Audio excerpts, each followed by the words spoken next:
Anyways, we are back to work on my sister's 2016 Mazda 3. Today we're doing brakes, rotors.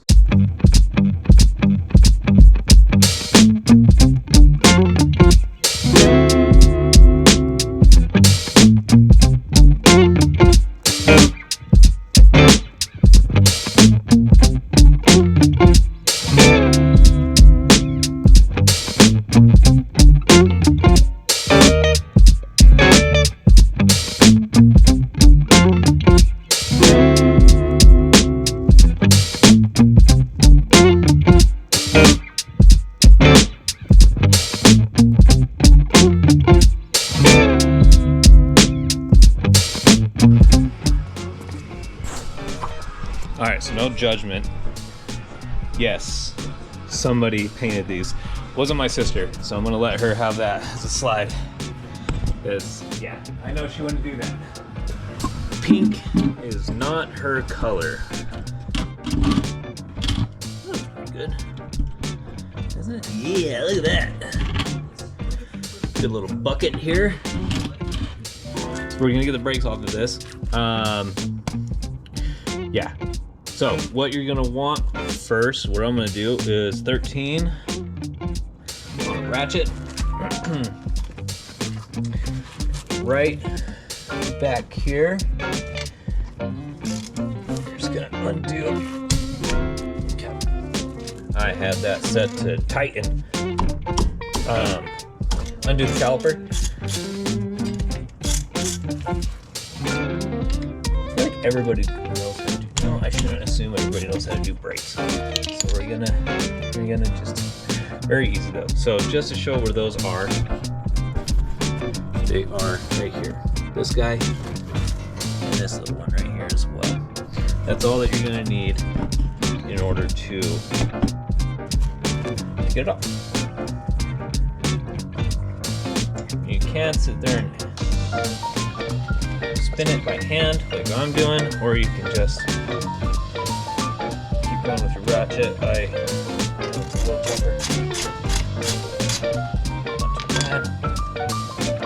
I should do, and I'll include that as well. Put it down there. Now, it is a good idea when you get this off to try and support it in some way. You don't want it to necessarily sit and dangle, because that could tear this rubber line. I'm definitely going about it maybe the cheaper way by just kind of placing it up here. You can get a bungee or something and just place it and hang it as well. They do make those kits, but I don't necessarily deem it necessary, is what I'm trying to say. Sorry. Okay. Now, from there, if you wanted to, you can just remove the pads. Get like a little screwdriver. I have a trim tool. I don't know why, because I was using it on something else and it's just around. So just pop these off. Boom. There you go. These were definitely low. Okay. So rear pad or front pad, sorry. Very low in comparison to this, right? Much more meat on here. These were definitely needing to be replaced. If you really wanted to, not wholly recommended, you can just go ahead and slap these right back on. Bam. Push that little tab in, and then in it goes again, and you're off and running. Just got to make sure to get the front or the other one, the inner, off. You can use a screwdriver. I'm just using this because I had it out anyway. There's that one. And you can see there actually is a little bit of uneven wear as well. So I'm not entirely sure what that could mean.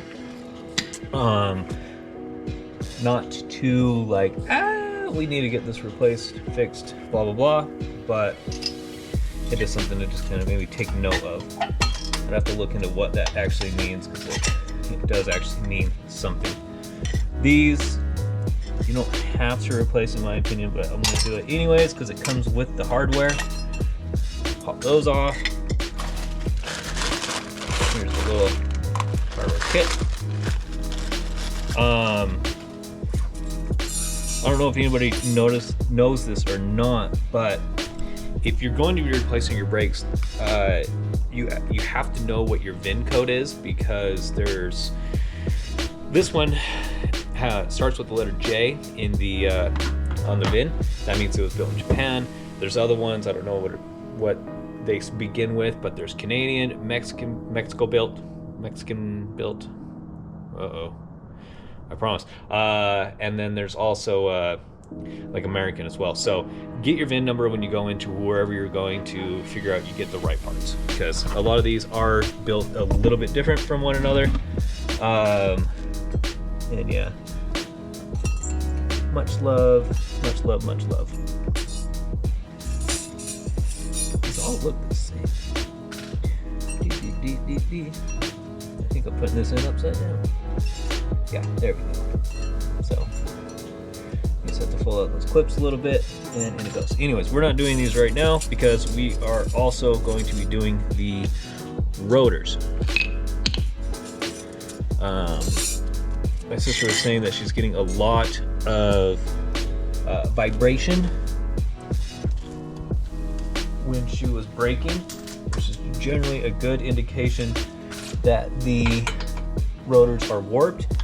We are opting for full replacement just to give this car a nice fresh restart. You can take these into a local shop. They can turn them, which is they just go through and grind it down very finely to where you can continue using them.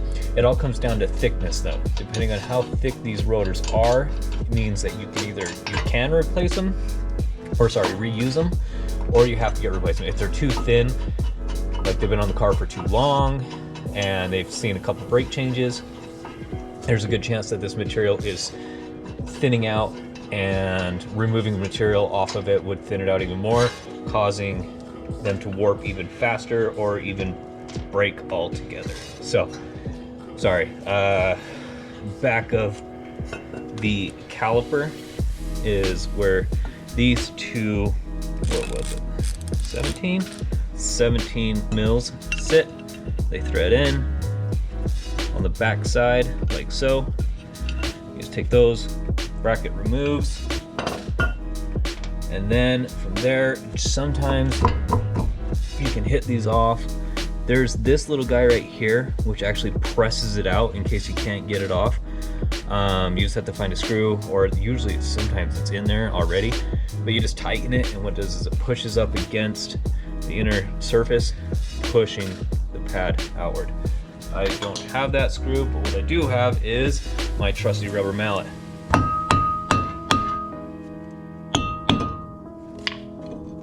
Don't use a hammer or a metal hammer of any type mallet. If you have one, usually mallets are rubber anyways.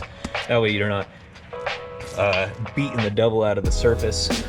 And yeah, so here you go. There you go. There's your mounting bracket, right, for the caliper, and the disc just comes right off. Now we'll go ahead and grab the new one. Now there is, I can't remember what exactly it's called, but these are meant for rust-prone areas. We live in Utah. We see snow, even though there's nothing out there. It's January, and we haven't seen any snow at all, which is terrifying. But these ones, though, are meant for rust-prone areas if we ever actually do see snow again. Direct replacement. Right on. Put these back on. This will be a little loose. That is normal until the bracket and everything is on. Once the wheel goes on right onto these studs, it sucks everything into place. Won't move as long as everything's tightened down the way that it needs to be. So, kind of want to clean these up. Kind of give it a fresh pink look. Of course, put them on the right way. Always helps during installation to put things on the correct way. Put it into place. Just kind of start it. These are sometimes a little more difficult to do because you can't really see where you're at. But yeah. get them started, move them around. You can move it back and forth a little bit until you can feel it catch. Spin it on by hand.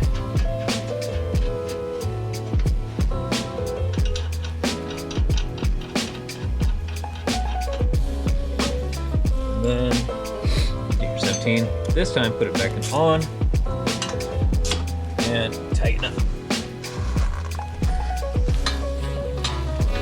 I'm sure that there is a torque setting, but honestly just nice and tight is all that you need to do. You don't need to go too crazy. So I forgot to hit record. These little shims are good to just kind of put back in place. Helps with vibration and all other sorts of things. They just press right back in, no big worry. Very easy to do. What's nice, sometimes on different cars, like the upward or the top and the bottom will be different from one another. On this one, not so much. They are quite literally the same exact ones for both sides. It's just one's up, one's bottom. I believe so. Let me see, look at this real quick. Okay, so I take that back. These actually are slightly different, and it is this top piece right here that is different. You can see this one angles down inward, puts more of a triangle right here, whereas this one, and this one's longer, or this one's much shorter. Just line it up the best that you can with where they go. Let's see. I just want to be sure. I'm going to try and test with these backwards to see if I missed something. This does have, this one is thicker.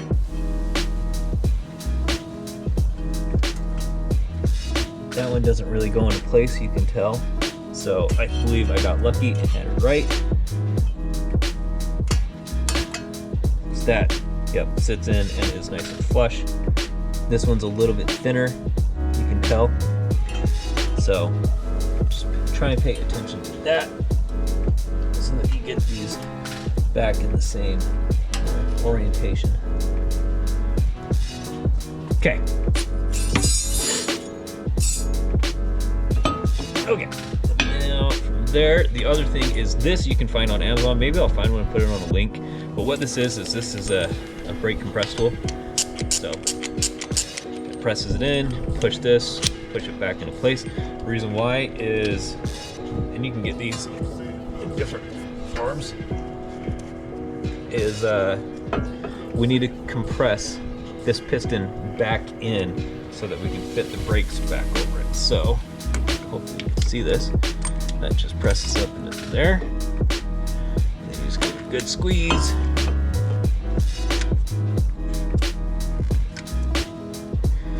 And you're just pushing that back in. Press your tab, release. And now you can fit your brakes with much more ease without having to fight everything.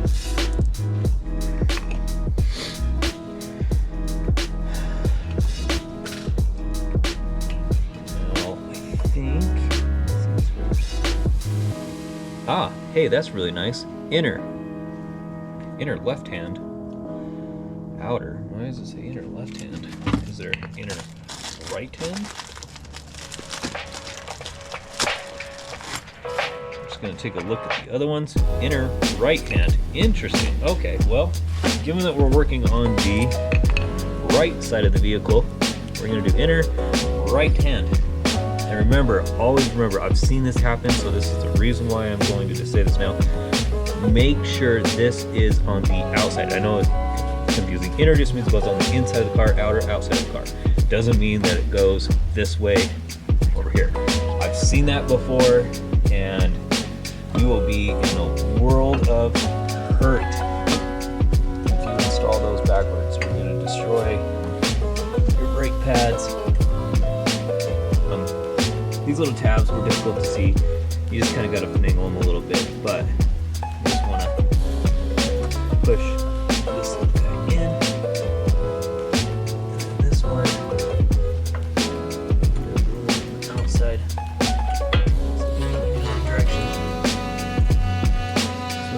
look at the shims is all nice and tight. So now that he's gonna move around and rattle. There we go. Okay. So do the push the top side in, push the bottom side in, and you're ready to go. Look at that. Looks good. Looks beautiful. Just in case, here's the other side. I had to install the upper and then come down and push the bottom side in. Made it a lot easier for me. So, okay. Now that these are installed, usually it comes with grease. I don't know why these ones didn't. Maybe it's because I went for the rust prone. I shouldn't say rust prone. I think that means that they're prone to rusting. But you know what I mean.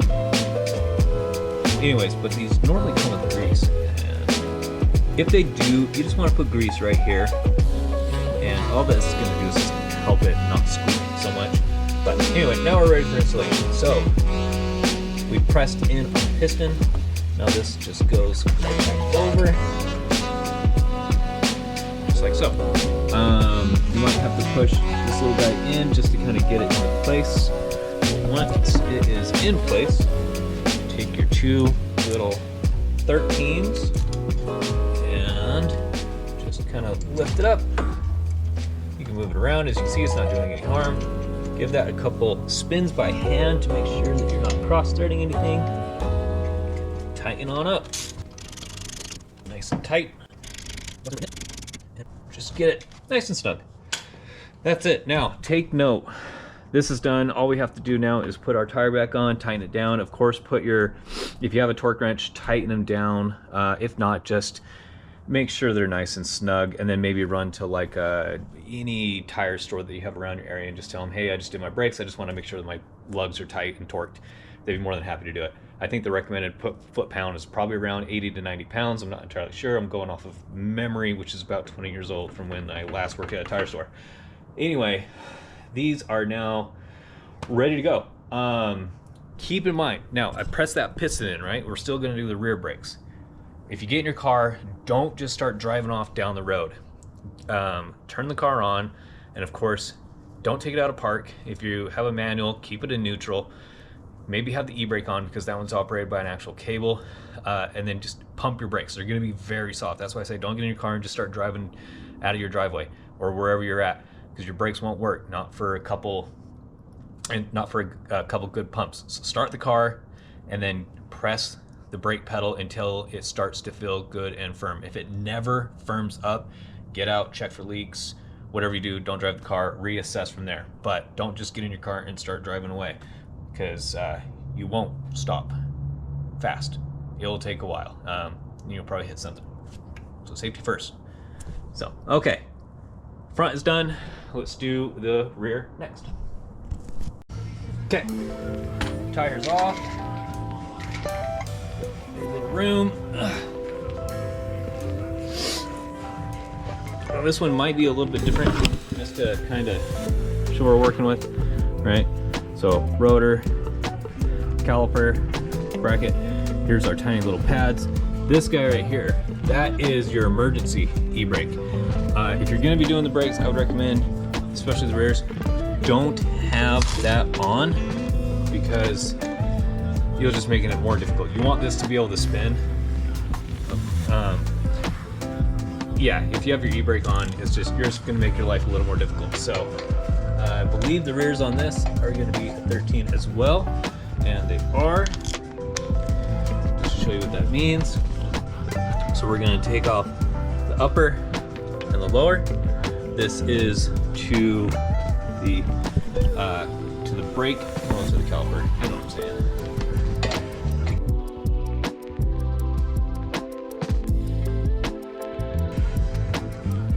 The nice thing is, like, once you learn how to do brakes, it's really the same concept for a lot of vehicles. So, like, you can take this and then you can go and work on something else, because they all generally work the same, except for, so these are gonna be disc, whereas there's drum. Drum is all inside a drum. Those are a little more difficult to do. To be completely honest, I've never actually done them. it's still something on my to-do list. And for some reason I still find them intimidating, probably because I've never actually done them. So, yeah, anyways, kind of loosen that up a little bit. We'll press that in sooner or later. Just gonna kind of get it up and out of the way. Here are our pads, which I left my other tool over there. I'm just gonna use a small little flathead just to help push these out.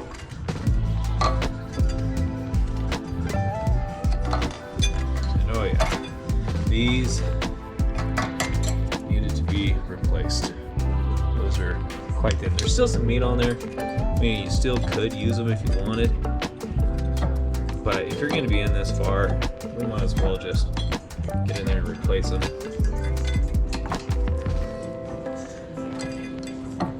This one's being a little more difficult, and it's just bending my little teeny flathead.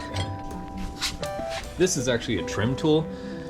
This is good for getting out little trim pieces, mainly for inside of a car.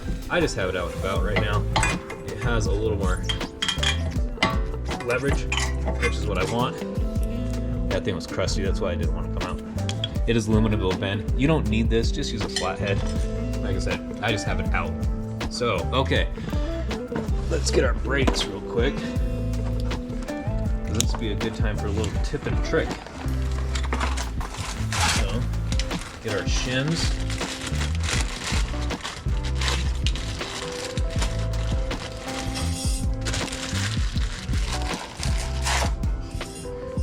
And what we'll do is we'll remove the top one first. And we're just going to kind of match them. That looks quite similar. Just to be sure, let's grab another one. And just in case we're having really good luck, if we grab, because there's 4, if we grab 2 of the same, yeah, let's grab a third. So I think the rears, I had that backwards, are all generally the same. So I don't think, whereas the fronts, it mattered where you placed them. I don't think these will so much. We'll find out as we get a little closer. So next up, what are we gonna do? Well, since we're right here, we'll remove this shim as well. Get it up and out of the way. What are we gonna do next? Well, we need to get the bracket off to get the rotor off, right? Right. Take my 13 off. This one, if it's just like the front, it's gonna be a 17, and it is not. It is a smaller brake, so I am going to assume it's a 14, which it is. I'll show you where that is. So it's gonna be this one and this one right here. That's what you'll need to remove so that we can get the bracket off to get the caliper off.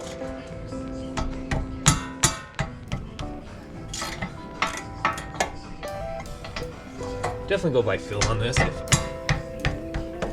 Don't go crazy, you will hurt yourself. I've done that many times, smacking the heck out of your hand on a ratchet.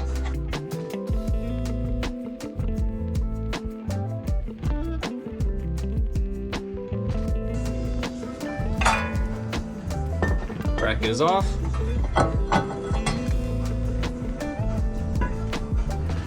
Rotor's removed. Whomever you are, if you go and you buy a full set of rotors, front and rear, and then you can't remember which is front and which is rear, a good way to remember is the rears are always going to be smaller than the fronts. So if you look at like your packaging, what you can do is just like match them up. You can tell those are the same size. Okay. Now, what are we gonna do from here? And I'll decide. Anyways, so this Mazda 3 has apparently an electronic parking brake. which it does have the e-brake. I don't know. Either way, here's what I'm going to find out. So that right there, if your brake has that where it's notched all the way around, right? Has that notch, has that notch. That means that in order to compress this piston back in to get it over the brakes, this won't and will work all at the same time. All right, friends, save yourself a world of hurt. Go and get this kit from any of your auto parts store, and you can spin and compress this at the same exact time, allowing you to push in that piston to get it back on. I should have just went and grabbed one forever ago, but I was being stingy. Now I can't get this on. But either way, that's all that you really need. Loosen that back up. They can look kind of maybe a little intimidating to some people. It's quite simple. You just find which one of these that you need, right, to fit onto here. So in this point, it's a little 4-point. And kind of give a description here. I'll put the whole thing back and show you how to install it. Once I grabbed this kit, it took me literally 10-15 seconds to screw that in. Okay, so here's your kit. Here's what it'll come with. This is like a little compressor. You're gonna want this and this. These three things, right? You just match this with whatever it is that you have. And then what you'll do, take this, maybe give it a little bit of a loosen. This piece here slides over, down, and on, right? And you take whatever one that it is that you need. That goes on there. And then you just put it on. And then as you spin, it's already compressed, but as you spin it, this will retract backwards, pushing, and because it'll have force here, and it just pushes it out and compresses it. So there you go. Hey friends, okay, so with that brake job, real quick, I just wanted to do some final notes on that because I kind of gave up at the end of it. I was freezing and I just wanted to hurry and get inside and be done with it. So for the rears, because it needs that reverse rewind tool or whatever, again, go to your local parts store, O'Reilly's, AutoZone, whatever you have. Tell them what it is that you need. They're gonna know what it is that you're talking about. Use that to compress in that piston on the back so that way you can get it installed. Again, I fought that for over probably a good half hour to 40 minutes until I finally gave up and just went and got the tool, which is why if you notice in the clip or in the video, I jumped from the passenger side of the vehicle to the driver's side, just because I fought it for too long. So, final notes, take your time, go get that tool to make your life a whole lot easier. And yeah, sorry for the rough kind of edit here. Haven't been back to this for a while. Want to keep going in the future with this, of course, right? I got more coming up. For the guy that with the sway bar questions, I'm actually going to be doing the both lower control arms this weekend, so you should have that video pretty soon. And then I can get into a little more in depth of like how to replace that if you're looking to replace it. So again, sorry again everybody for the rough edit. I'll try and make it a little bit better. Sorry also that it's a half-hour long video. I wanted to be pretty thorough so that anybody could do this job if they're looking to do it. So it doesn't matter who you are. I tried to make it pretty simple. Also, quick one, if you have an automatic, it isn't as easy as just pressing that in. You do actually have to go into the car settings, tell it that you're doing the brakes so that it will release the automatic parking brake if you have an automatic parking brake. That you might have to do a little more research.